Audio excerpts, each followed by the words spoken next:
I honestly didn't expect the market to be like this. I know vintage wise, it's just like gradual year after year, but how everything has just skyrocketed the past few years made a lot of cards that I wanted to attain just way out of reach.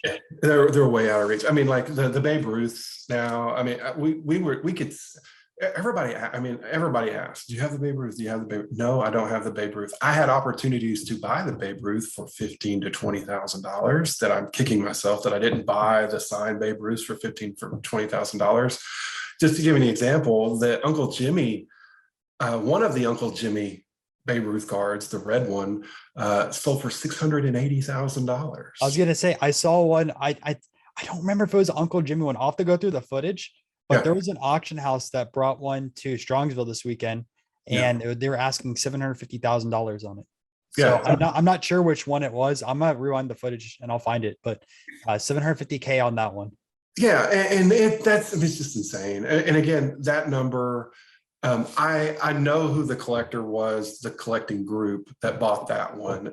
So it's not that one. And so what other people are doing are basing their numbers off that one. Not all of the roofs sold for that much. I think we're talking about 200,000 or 150,000 or 300,000. It's still ridiculous money.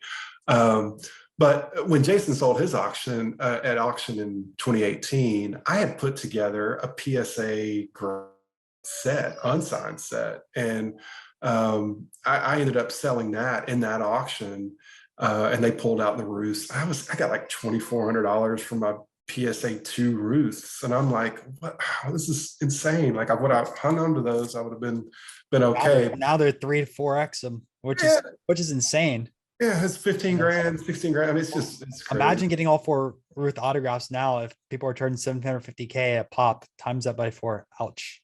Yeah, it's insane. The market is insane, and again, I mean, who knows? I don't.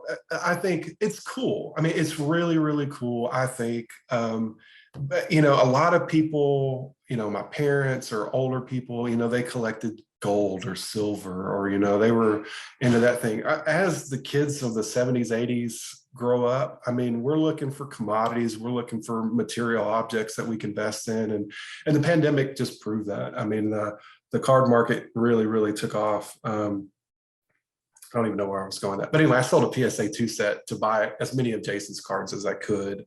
And that got me really close to 200. And then just over time, I was able to get, right at 200. And I think I crossed 200 about a year ago. It's crazy. Last year, I think I bought 4 cards all year, 5 cards all year. I've purchased 22, 30. I've probably bought 40 cards in the last 3 months.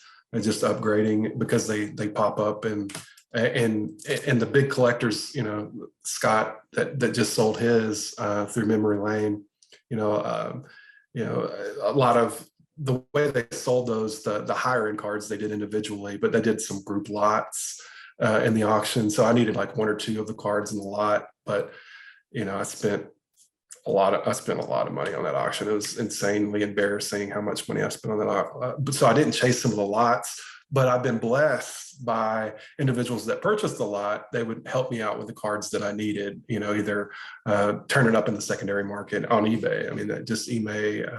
I just purchased 5 cards from a guy that won one of the lots on eBay.